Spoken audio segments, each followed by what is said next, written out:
Assalamualaikum warahmatullahi wabarakatuh. Waalaikumsalam warahmatullahi wabarakatuh. Selamat datang di Podcast Biru Suara Ekspresi yang ditaja oleh Kementerian Riset dan Inovasi Mahasiswa BEM Universitas Riau Kabinet Biru Langit. Nah, di sini perkenalkan nama saya Rani Prayogi beserta rekan saya. Tasya Cikastia Aulia. Di hari ini kami akan menjadi host dalam podcast kali ini yang mana akan mengangkat tema yakni membongkar tabir kampus. Menelusuri kualitas dan budaya riset mahasiswa masa kini. Nah, tentunya pada pagi hari ini kami bersama dengan narasumber kita yang sangat luar biasa nih.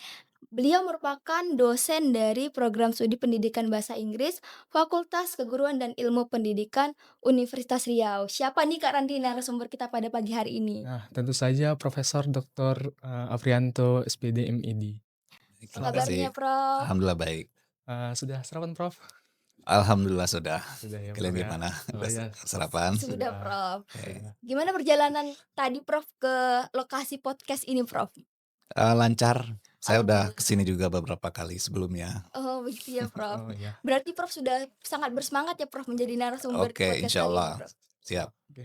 Kalau boleh tahu, Prof, Profesor sendiri sudah berapa lama menjadi dosen di Unri sendiri, Bu? Tahun ini memasuki 18 tahun. 18 tahun ya? Oh, Ya. Cukup 18 lama ya, tahun, Prof Ya. ya? Prof.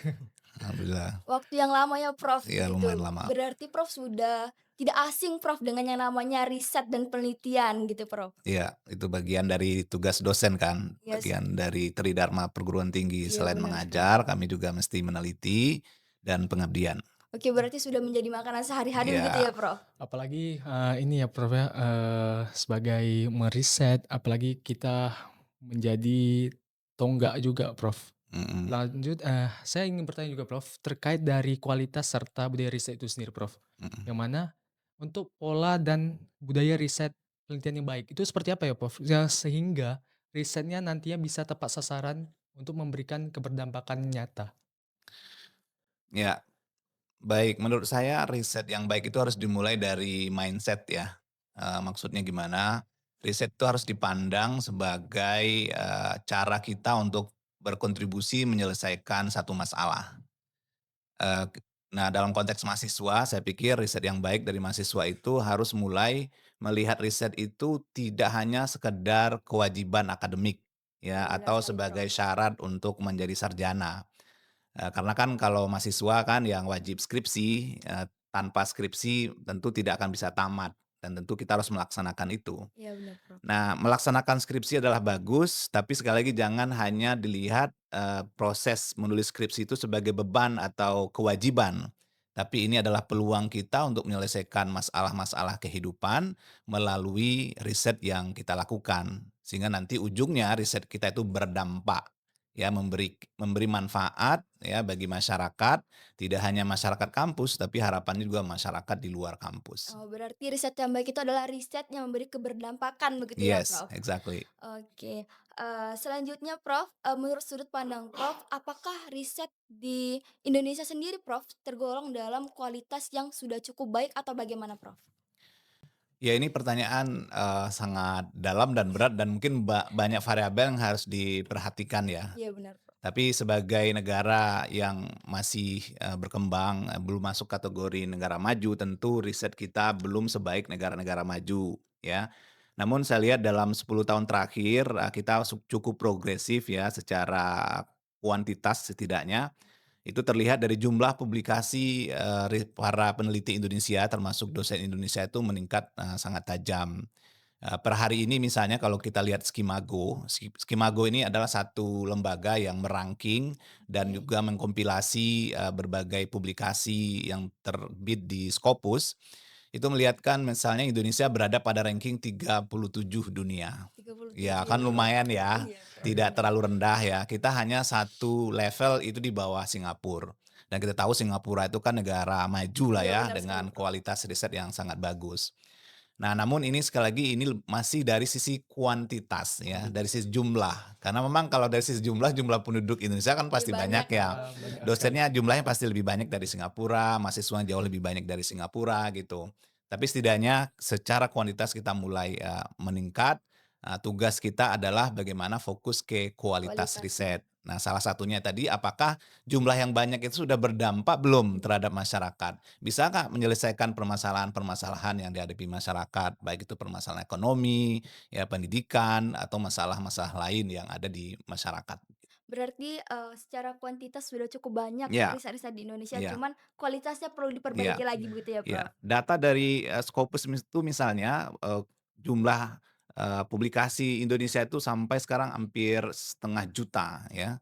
Ya hampir Oh, cukup banyak. 500.000, jumlah artikel yang Iya, terbit di benar. Scopus yang ditulis oleh orang Indonesia. Itu kan jumlah yang sangat banyak ya. Iya, Prof, Banyak benar sekali, sekali, Prof. Mhm. Prof. Nah, merujuk terkhususnya pada Unri sendiri, Prof. Menurut pandangan Prof sendiri, apakah budaya riset di Unri ini sudah baik, Prof? Sudah cukup baik. Cukup Cukup baik ya? baik ya, Prof? Iya, Ya benar, kan, Prof. karena kan riset tadi pertama dosen kan memang kewajibannya untuk riset salah satunya. Iya, Terus mahasiswa kan juga misalnya ada kewajiban skripsi ya atau tugas akhir yang Iya, ada benar, iya, bagian Prof. riset benar. di situ. Atau bahkan dalam beberapa tahun terakhir itu ada aturan bahwa mahasiswa itu wajib punya publikasi kan, Iya, nah benar, Iya, Prof. sebelum nanti dia menjadi Ditugaskan, sarjana. iya. Nah, saya pikir ini adalah budaya yang berusaha untuk membuat sebuah iklim atau ekosistem riset yang baik di kampus gitu. Sehingga mahasiswa itu setidaknya punya pengalaman ya bagaimana, melihat sebuah fenomena, kemudian dia datang dengan sebuah pertanyaan bagaimana dia bisa menyelesaikan, fenomena atau permasalahan itu.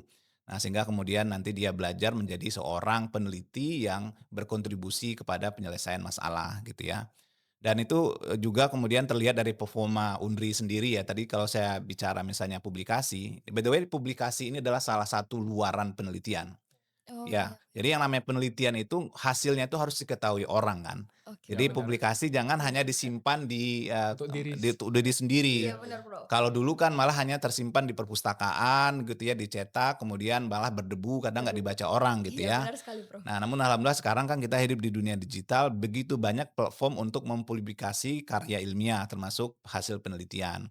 Nah, saya lihat data di Scopus Unri itu juga sekarang lumayan bagus ya. Misalnya di Unri itu tercatat hampir 5.000 artikel Scopus ya yang dipublikasi oleh penulis terafiliasi ke Universitas Riau. Nah, terafiliasi itu maksudnya bisa dosen, juga bisa mahasiswa, atau mungkin juga bisa beberapa peneliti yang punya kerjasama dengan Universitas Riau. Mmm, Dan angka 5.000 itu cukup besar ya untuk sebuah kampus untuk masuk ke level, Scopus. Karena iya, Scopus ini kan salah satu, pengindeks dunia yang, bereputasi iya, gitu ya. Jadi tidak mudah untuk, bisa publish di jurnal yang terindeks oleh Scopus Scopus. gitu. sudah Nah, ternama jadi ya, Prof, ya? ya udah ternama, diakui ya, apa namanya, dipercaya gitu. Dan Unri angkanya dari tahun ke tahun itu melonjak, cukup tinggi gitu ya, terutama 5 tahun terakhir. Oh, berarti sudah cukup baik dan Cukup baik. sudah ada perbaikan begitu ya, Sudah ada Prof, setiap perbaikan tahunnya? dibanding tahun-tahun sebelumnya. Oke, Prof. Mhm. Jadi, Prof, kami dari Kementerian Riset dan juga Inovasi Mahasiswa BEM Universitas Riau itu punya program kerja yang namanya monitoring eksternal, Prof. Itu Mhm. dilakukan di fakultas-fakultas yang ada di Universitas Riau.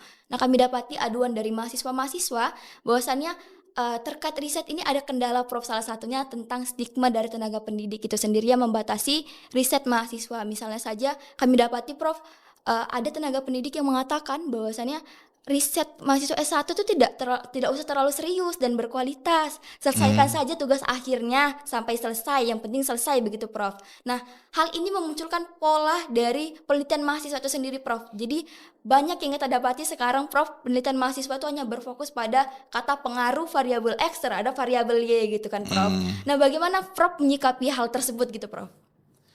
Ya jika memang ada tenaga pendidik yang bilang seperti itu ya, ini Iya, jika Prof. memang ya, saya Iya. nggak tahu benar atau tidak ya, Iya, tapi Prof. kalau memang ada saya pikir itu perlu diluruskan ya. Karena itu bisa misleading ya, bahwa, riset mahasiswa S1 tidak perlu terlalu serius gitu Iya, kan, atau tidak perlu terlalu bagus-bagus banget gitu ya. Eee, enggak, di level manapun mestinya harus serius penelitian itu Iya, kan, benar mau sekali, Prof. S1, S2, S3 itu harus Iya, serius. Prof. seharusnya, Prof, ya? Ya dan tentu kemudian harus jaga kualitasnya gitu ya. Nah cuma mungkin yang perlu diingatkan karena masih level S1, maka tentu harus diperhatikan bisa nggak dia menyelesaikan satu topik penelitian itu dalam waktu yang diberikan, misalnya 6 bulan. Karena mahasiswa S1 kan dihukum oleh waktu cuma 4 tahun Iya, maksimal Prof. kan. Memang bisa sih lebih ya, tapi idealnya kan 4 4 tahun tahun. gitu kan. Maka risetnya idealnya bisa selesai dalam 6 bulan.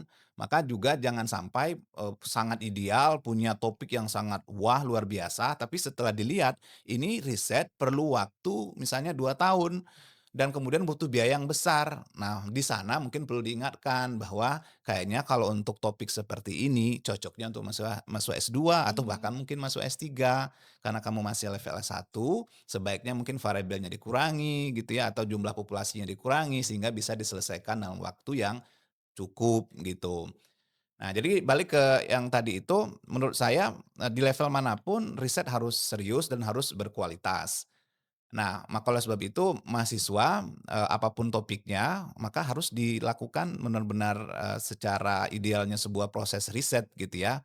Jadi tidak asal jadi, tidak asal selesai, begitu kan. Sehingga nanti tetap ada dampaknya gitu. Nah, kalau fenomena yang tadi banyaknya hanya pengaruh X kepada Y gitu ya, Iya. sebenarnya enggak juga, karena saya juga apa namanya, selain sebagai dosen, peneliti, kan saya juga pembimbing ya. Jadi misalnya mahasiswa di prodi kami sudah nggak selalu hanya misalnya the effect of apa kepada apa, tidak selalu begitu.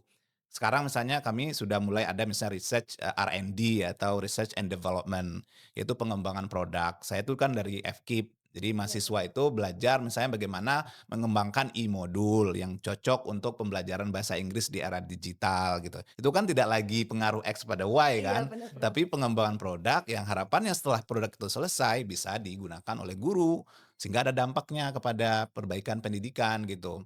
Atau juga misalnya saya mensupervisi cukup banyak, partisipan maaf bukan partisipan, studen saya itu yang penelitian kualitatif ya. Nah, kualitatif kalau the effect of atau pengaruh tadi itu kan biasanya kuantitatif Iya, ya. benar Prof. Nah, kalau kualitatif itu misalnya tentang studi kasus ya, misalnya sekarang ada kurikulum merdeka, ada misalnya deep learning gitu. Nah, penerapannya di sekolah kan bisa aja ada tantangan, karena itu kan pendekatan baru ya. Nah, itu kan perlu diteliti, apa yang dihadapi oleh guru di sekolah, apa tantangan mereka, bagaimana strategi mereka. Nah, untuk yang kayak gini fenomena perlu didekati dengan penelitian kualitatif. Nah, beberapa studi kami sudah seperti itu. Jadi kayaknya yang di efek X kepada Y itu tidak juga semua, Tidak. sudah mulai ada perubahan-perubahan Oh sebenarnya. iya, Oke, baik baik. Prof. Mhm. Berarti risetnya tuh harus tetap berkualitas, tapi harus mempertimbangkan hal-hal yang lain ya, Prof, Iya. ya? Iya, salah satunya waktu. Jadi memang kualitas penting, ya kan, serius gitu ya, Iya. tapi ingat bahwa masuk S1 itu sekali lagi hanya 6 bulan idealnya bisa Iya, benar selesai. Prof. Maka akhirnya kalau dulu pembimbing saya bilang bahkan ketika saya S3 gitu ya, katanya, "You're not going to win a Nobel Prize," ya. Dengan menulis tesis ini Anda kan juga tidak berkeinginan memenangkan hadiah Nobel. Iya. Maka a good thesis is the submittable thesis within the time frame. Tesis yang baik, ya dalam hal ini maksudnya disertasi, disertasi yang baik adalah disertasi yang bisa diselesaikan dalam waktu yang diberikan gitu. Jadi kalau masuk S3 4 tahun tuh sebaiknya selesai. Kalau S2 2 tahun selesai. Kalau S1 tadi kan 4 tahun, tapi kan tidak semua riset dalam Iya, 4 tahun benar tuh kan, Iya, Prof. cuma benar. 6 bulan terakhir Iya, Prof. yang penulisan, tesis itu kan atau skripsi gitu. Maka untuk masuk S1, skripsi yang baik, selain dia tadi berkualitas dan juga harus serius, adalah skripsi yang bisa diselesaikan dalam 6 bulan. Nah, Prof, untuk melanjuti, Prof, Ya, kemudian dari pengalaman Prof sendiri selama membimbing mahasiswa, ya, tentu aja ada tantangan-tantangan di ya. lapangan. Nah, tantangan apa saja sih terkait dari riset, Prof, yang menurut Prof sendiri sulit untuk diselesaikan, Prof? Tantangan lebih ke mahasiswanya atau ke sayanya sebagai Mahasiswanya ke mungkin mahasiswa? sebagai tenaga pendidik mungkin bisa Ya, seperti itu. kalau dari, sudut pandang pembimbing ya, ngelihat Mhm, mahasiswa itu memang salah satu tantangannya adalah di sisi literasi ya. literasi. Oke, Ya literasi ya literasi Prof. dalam hal ini misalnya adalah kemauan dan keseriusan membaca literatur. Kalau disebut misalnya susah mencari literatur itu sudah nggak relevan sekarang, tuh beda ketika saya dulu kuliah Iya, ya. Iya, benar benar. Prof. Saya S1 itu kami mencari literatur tuh memang harus ke perpustakaan secara manual ya. Ketika kita masuk perpustakaan itu ada biasanya itu, saya lupa istilahnya ya, kita cari sendiri di kartu yang di perpustakaan itu judul ini, adanya di rak mana gitu ya. Nanti kita cari sendiri sampai kemudian kita nemu. Nah, untuk menemukan satu buku itu bisa habis waktu 1 Makan waktu jam. lama ya, Prof, ya? Ya kadang-kadang nggak ketemu yang kita cari gitu. Tapi kan sekarang kita hidup di era digital ya. Hanya dengan, apa namanya, 2 kali klik kita bisa ketemu apa yang Iya. kita cari. Udah banyak Ada. aksesnya ya Prof. Sangat banyak akses dan sangat banyak resources yang tersedia Iya, gitu. Nggak benar. kayak dulu kan, Prof, ada soft file-nya sekarang gitu. Iya, Iya, sangat benar mudah Prof. sekarang. Cuma ini, saya lihat tuh kebanyakan atau sebagian lah kalau nggak kebanyakan ya, mungkin nanti ada yang marah pula dibilang kebanyakan. Sebagian mahasiswa tuh agak malas ya membaca. Iya. Ya, jadi jurnal banyak gitu ya, tapi ketika misalnya kita challenge, "Tolong baca, 10 jurnal ini judulnya, nanti dipresentasikan di kelas," misalnya kan. Nah, kadang saat presentasi kelihatan bahwa nih maksudnya kayaknya belum baca gitu. Ya karena kelihatan dia tidak menguasai gitu. Nah, itu misalnya dari, literasi gitu ya. Nah, tentu juga mungkin kendala-kendala yang lain dari sisi budaya akademik ya, karena itu tadi yang, tadi dibilang Ica itu sebagian itu menganggap, menulis skripsi ini adalah, apa namanya tadi ya, tidak serius gitu Iya ya, benar, Prof. Tuntutannya ya. ya tuntutan, kewajiban. Nah, kalau budaya akademik itu maksudnya gini, modal seorang peneliti itu adalah rasa ingin tahu yang tinggi. Ya, jadi penelitian itu muncul dari curiosity ya. Iya. Ini Kuris. ada fenomena nih, ini ada problem. Kemudian dia berpikir, gimana supaya supaya bisa apa namanya menyelesaikan masalah ini. Atau ada fenomena, kemudian kita nggak tahu ini kenapa bisa terjadi. Iya benar, Nah, Prof. kemudian kita datang dengan penelitian, ya, mengungkap apa yang terjadi di balik fenomena ini. Nah, itu kan bagian dari culture akademik ya. Culture akademik itu dia suka bertanya dan mempertanyakan sebuah fenomena. Dia suka berpikir kritis ya, dan dia suka berdiskusi dan terbuka dengan kritikan. Akademisi itu terbiasa untuk berdialektika. Benar, Prof. Nah, kadang itu belum kelihatan ya di mahasiswa kita karena misalnya ketika ada diskusi di dalam kelas, silakan ada yang bertanya, itu nggak banyak tuh yang angkat tangan Iya, gitu kan. Prof. Iya. Bahkan yang bertanya cuman sekedar formalitas Ya, saja, sekadar Prof. formalitas, Iya. kadang pun pertanyaan dibikin dengan Iya benar ChatGPT. Oh sekali, iya. Prof. Iya benar. Nah, kadang kemudian ada yang bertanya, dia tanya ChatGPT lagi tuh jawab. Iya benar, Prof. Nah, ini kan kelihatan bahwa budaya akademik itu belum sepenuhnya tumbuh memang di dalam kelas kita gitu. Oke, Mmm, Prof, sekarang di era sekarang ini, Prof, kita kan mmm. kenal yang namanya joki tugas Nah, skripsi ini gitu lagi kan, kan Prof. Nah, joki. Iya. itu tuh udah hal yang nggak tabu tabu lagi ya kan, Prof, di kalangan mahasiswa apalagi semester akhir nih, Prof. Nah, menurut Prof sendiri bagaimana Prof menyikapi hal tersebut, Prof? Dengan joki tugas skripsi merupakan tugas akhir dari mahasiswa ini, Prof? Ya, ini kiamat pendidikan menurut saya. Iya. Kalau joki itu kita normalisasi gitu Iya ya. benar, Prof. Memang, tadi ya seperti biasa bahkan tidak tabu ya, Iya benar, atau Prof. tidak rahasia umum, Iya. tapi ini kiamat pendidikan kalau itu dinormalisasi. Ya, jadi fenomena joki menunjukkan bahwa itu tadi ya budaya riset, budaya akademik belum menjadi sesuatu yang benar-benar, apa namanya, hidup dalam diri kita gitu. Karena kalau para akademisi, secara umum kan, namanya dunia akademik itu menghormati aspek kejujuran. Iya Ya, benar. ada namanya academic integrity ya. Makanya plagiarism is a crime dalam dunia akademik ya. Plagiarisme adalah kriminal. Jadi jangankan nyuruh joki gitu ya. Kalau kita nulis artikel saja, kemudian kita ambil paragraf dari orang Copy lain, paste ya, ya copy Prof? paste dan tidak kita kutip dengan benar itu plagiarism, Iya. Iya ya benar. kan? Padahal mungkin cuma satu 2 paragraf gitu. Apalagi nyuruh orang lain Iya joki, benar, Prof, ya benar kan? Iya. sekali, Prof. Nah, ini dosanya besar banget ya Iya. secara akademik gitu ya. Secara Nah, ini saya pikir ini nauzubillah jangan sampai ini kita normalisasi dan terus menerus terjadi. Saya pikir ini perlu disikapi gitu ya, salah satunya dengan aturan yang ketat ya. Misalnya, kalau memang ada mahasiswa yang kedapatan menggunakan joki, saya pikir kampus harus tegas dalam hal ini. Kapan perlu misalnya digagalkan. Ya karena dia sudah melanggar etika akademik kan. memang Dia harus dari gagalkan ya, harus Prof, ya? digagalkan karena tidak layak jadi sarjana. Ya kan? Karena nanti kalau dia lulus dan jadi sarjana, itu kan yang dia pakai ya namanya dia sendiri kan, bukan nama orang Iya lain. benar, Iya. Prof. Nah, di sana masalahnya kan. Nah, saya pikir, ini hal yang serius harus disikapi, salah satunya dengan aturan dan juga hal-hal yang sifatnya preventif gitu ya. Misalnya ujian, ya orang yang punya yang menulis dengan joki atau tidak dengan joki itu akan terlihat nanti, saat dia presentasi, saat dia menjawab pertanyaan gitu kan.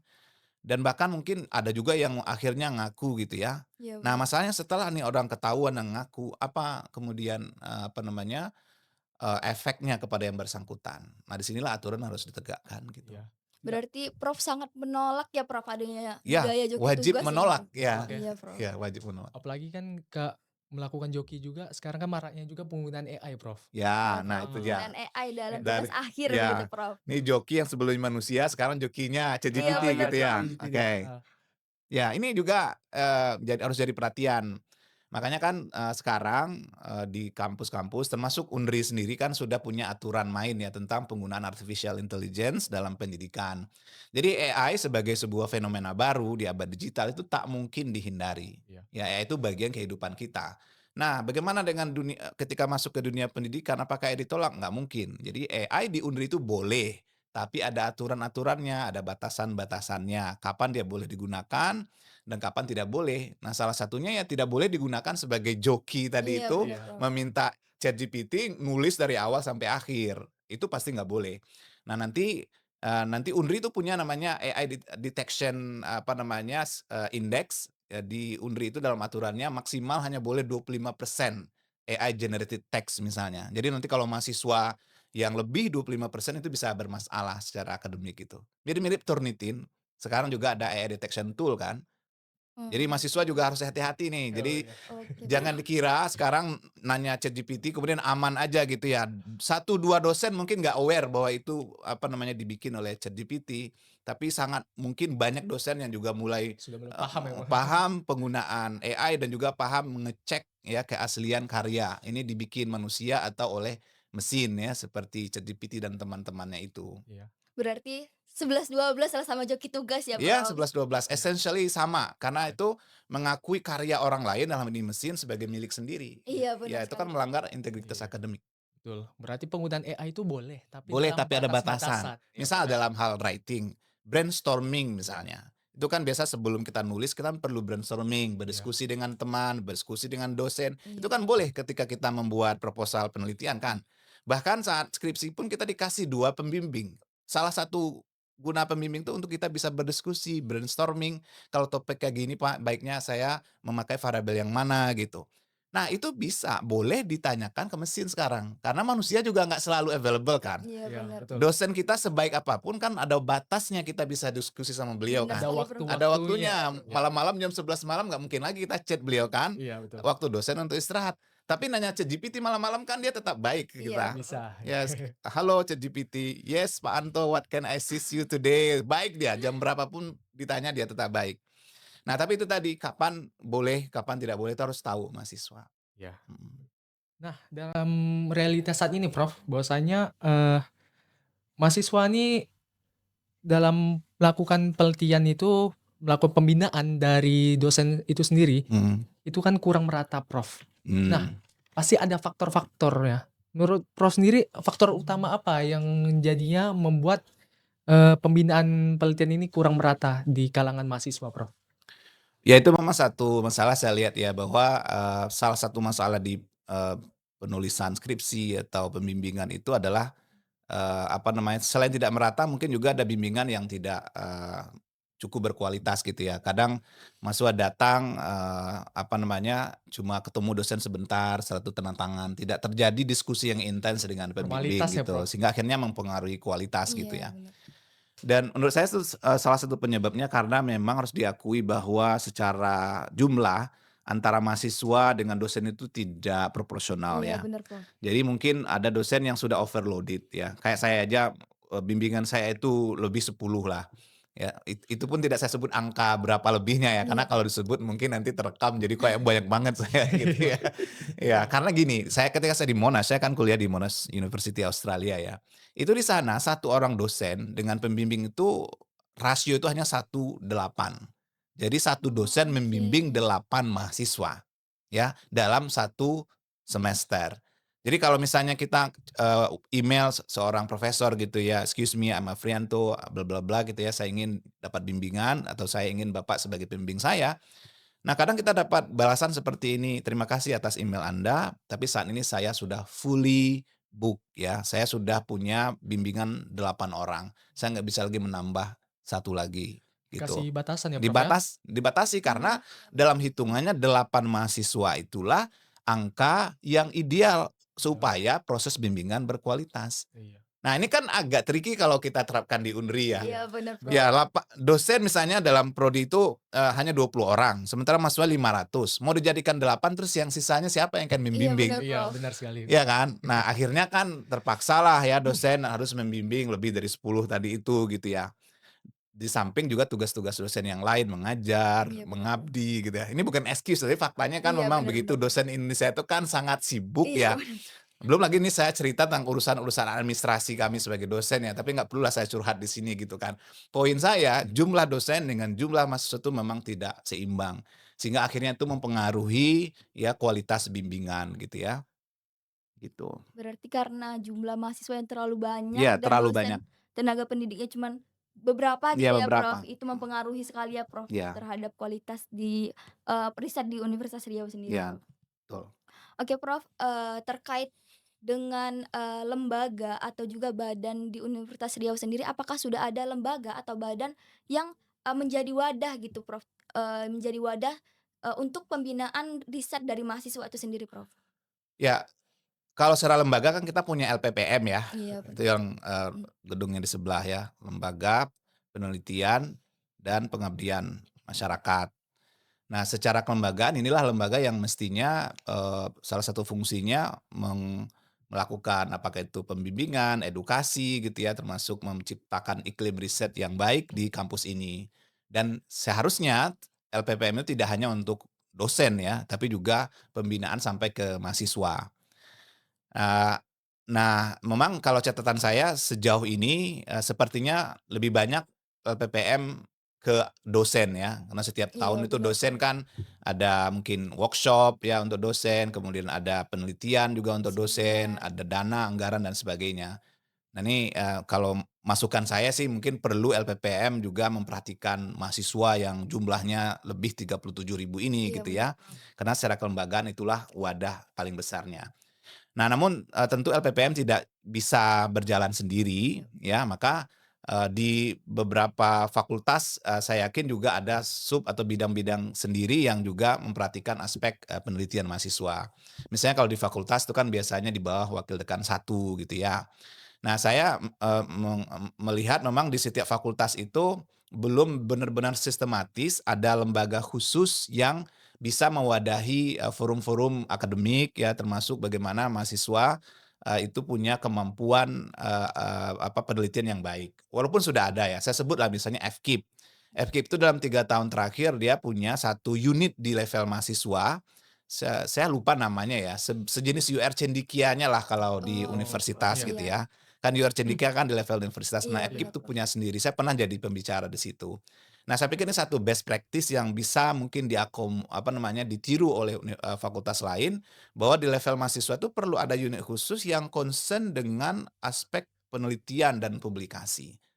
Tidak hanya olahraga misalnya, kan olahraga penting juga, seni penting juga gitu ya, pramuka penting, tapi bagaimana dengan penelitian dan pengabdian di level mahasiswa. Nah, lebih kecil lagi itu di prodi ya, sebaiknya juga prodi menciptakan satu iklim di mana mahasiswa itu bisa belajar ekstra, tidak hanya di dalam kelas. Kalau dalam kelas pasti ada mata kuliah riset kan, Iya benar, Prof. tapi biasa itu kan nggak cukup. Ya bahkan kampus-kampus besar kayak saya tadi cerita saya di Monash, kami sekali sebulan itu selalu ada workshop yang difasilitasi oleh fakultas untuk penganyaan pengetahuan kita tentang penelitian dan publikasi gitu. Jadi nanti ada misalnya ahli yang datang, kemudian ada workshop, kemudian semua mahasiswa boleh ikut gitu ya. Itu bagian dari, ekosistem yang bisa, membantu mahasiswa supaya mereka bisa menjadi peneliti yang lebih baik. Walaupun memang mahasiswa masih early researcher istilahnya ya, peneliti pemula gitu. Iya. Mhm. Berarti sudah ada lembaga yang menaungi, tetapi perlu lembaga yang lebih di tahap kecil lagi ya, Yes, Prof? iya, betul. Biar bisa efektif begitu Iya, terkait riset ini ya, Prof? supaya juga dampaknya lebih terasa untuk Iya mahasiswanya. benar sekali, Karena Prof. mahasiswa kita 37.000. Iya, Prof, Iya, dengan sangat satu Iya, lembaga, satu Prof, lembaga iya, itu nggak rasa akan tidak kuat, mungkin ya, ya Prof? nggak kuat, sangat membludak sekali, sangat Prof, ya. membludak. Iya. Nah, tadi kan kita setelah menguak-nguak terkait permasalahan riset-riset Mhm. maupun penelitian, Prof.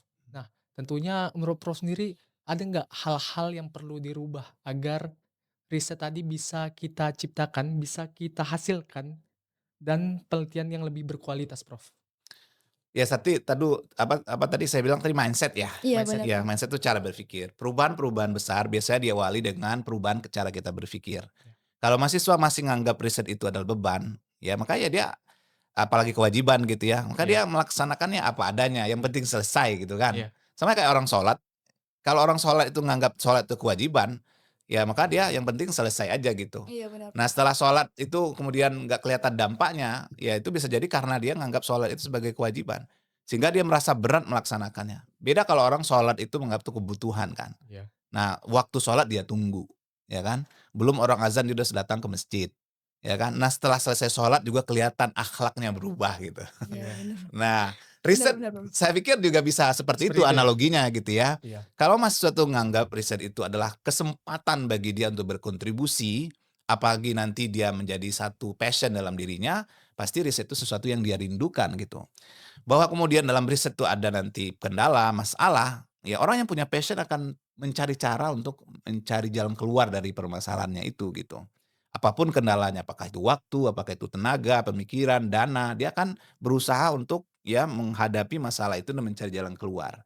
Tapi kalau mahasiswa yang ngelihat itu beban, kalau ketemu aja satu masalah, dia mungkin give up gitu ya. Kalau dia nggak datang-datang lagi ke pembimbing, karena ada tuh satu 2 mahasiswa saya, datang sekali setelah itu nggak datang-datang 6 bulannya kemana nih mahasiswa gitu. Iya, Kita Prof. malah yang nanyain Iya gitu benar, ya. Kapok ya, Prof. Prof, ya? Nah kapok dia mungkin ya mungkin karena tadi ya dia merasa riset tuh kayak berat banget gitu ya. Saya healing lah agak seminggu gitu. Tapi masalahnya kalau misalnya mahasiswa tuh misalnya hilang 1 2 minggu, itu bisa berbulan-bulan dan untuk memulai kembali itu kadang susah gitu. Iya benar sekali, Prof. Nah, jadi, salah satu yang harus dirubah itu ya mindset dari sisi mahasiswa. Mindset. Nah, kemudian kedua memang kualitas, bimbingan ya. Namanya mahasiswa juga masih tahap belajar gitu ya, mereka juga kadang rapuh ya, apalagi mahasiswa yang tadi, Iya benar, contoh Prof. tadi itu ya. Maka perlu di sini support system seperti, supervisor yang suportif. Ya suportif itu maksudnya pertama supervisor harus punya tanggung jawab, ya pembimbing harus punya tanggung jawab, salah satu terlihat dan dia menyiapkan waktu khusus untuk bimbingan. Jadi kalau saya bimbingan saya itu punya jadwal ya, setiap hari apa, jam Oh, berapa, sudah terjadwal sudah gitu ya, terjadwal. Prof? Jadi Jadi sifatnya nggak tergesa-gesa ya, nggak Prof, ya? tergesa-gesa, jadi nggak perlu juga ngejar-ngejar saya di hari yang lain. Jadi maksudnya kalau bimbingan saya udah tahu, Pak Anto jadwalnya jam sekian hari ini. Jadi kadang kan kalau nggak punya jadwal mahasiswa tuh kayak ngejar Iya siapa gitu benar, Iya, ya. Prof. Kita lagi di jalan dicegat gitu juga. ya, "Pak saya mau bimbingan." "What?" gitu ya. Dan saya biasanya itu, "Do have an appointment?" gitu. Iya "Oh, kita benar, punya Prof. janji belum?" "Belum, Pak." "Ya dengan saya nanti janjian dulu ya karena Bapak udah punya agenda yang lain." Nah, biasanya kalau sudah memang resmi jadi bimbingan saya, itu udah tahu ya pola saya kayak mana. Jadi saya emang menyiapkan waktu untuk bimbingan, jam berapa dan hari apa. Kalau saya nggak bisa, biasanya saya kabari mahasiswa sebelum hari itu. Jadi mereka aware gitu. Nah, itu dari sisi kualitas bimbingan. Kemudian juga memang dari sisi, fasilitas, pendukung dari kampus secara umum ya. Kalau mahasiswa sosial mungkin lab-nya nggak terlalu ribet lah, tapi saya yakin yang mahasiswa yang dari MIPA gitu kan dia butuh alat-alat baru ya, Iya. alat-alat yang canggih. Nah, alhamdulillah kan UNRI kan udah punya tuh Iya. sekarang lab-lab Ya yang IELTS. bagus, alhamdulillah, ya Prof. alhamdulillah. Sudah IELTS. Ya bagus. sudah bagus, silakan dimanfaatkan Iya, gitu ya. betul. Nah, saya yakin masih banyak fasilitas-fasilitas yang perlu kita siapkan, nah mudah-mudahan kampus terus-menerus memperhatikan aspek ini sehingga nanti mahasiswa nggak ada kendala dengan alat dan sejenisnya gitu. Berarti sekarang sivitas akademik itu bisa mengimbanginya, Prof, terkait, pembentukan budaya riset yang bagus di Universitas Riau sendiri, Prof. Sudah mampulah mengimbangi begitu, Prof? Ya, kita sudah menuju ke sana ya, Iya tapi benar. tentu ada hal-hal ya kekurangan-kekurangan yang harus kita perbaiki terus-menerus gitu. Baik, Prof, Hmm. mungkin masuk ke pertanyaan terakhir ya, Prof? Oh ya, silakan. Mungkin, untuk pertanyaan terakhir, Prof, terkait, mungkin ada nggak sih, Prof, pesan atau harapan terkait tema kita pada hari ini, Prof, terkait dari riset atau penelitian? Ya, eee, saya melihat riset, ini begini, saya ya secara pribadi ya, mudah-mudahan ini bisa kita refleksin bersama, kita hidup hanya sekali. Iya benar, Prof. Setuju kan ya? Iya Iya, benar. setuju, Kita Prof, kan setuju. nggak percaya dengan reinkarnasi lah Iya, misalnya Prof. kan, kalau saya hidup hanya sekali, maka hidup yang sekali ini haruslah menjadi hidup yang berarti. Nah, apa di antara tanda hidup yang berarti itu hidup yang memberi dampak atau kontribusi atau manfaat kepada orang lain. Dan riset adalah pintu bagi kita untuk meninggalkan dampak kebaikan bagi orang lain setelah nanti kita nggak ada lagi di dunia ini. Maka bagi mahasiswa, dosen, dan peneliti semua, jadikan kesempatan meneliti adalah kesempatan untuk meninggalkan kebaikan-kebaikan di dunia, sehingga kita diingat dengan karya kita, tidak hanya dengan satu batu nisan kita. Wah, sangat luar Wow, biasa sekali pesan-pesan dari Prof. Afrianto. Tepuk luar tangan dulu dong Kak Oke, Randi, beri makasih. tepuk tangannya. luar biasa ya, Cika, ya? Luar biasa Kak Randi. Nah, teman-teman sekalian, pesan dari Prof tadi, sekaligus mengakhiri podcast kita pada hari ini. Sebelumnya terima kasih kepada Ya, Prof sama-sama, terima kasih. karena Makasih mau banyak, Prof. Sukses selalu. eee, menyempatkan hadir ke podcast ini menjadi pembicara dalam podcast kali ini. Saya Tasya Cikastia Aulia. Saya Rani Prayogi. Mohon maaf apabila terdapat kesalahan dalam menyampaikan Terima kasih. dan Oke, sampai sampai jumpa jumpa di podcast selanjutnya. selanjutnya.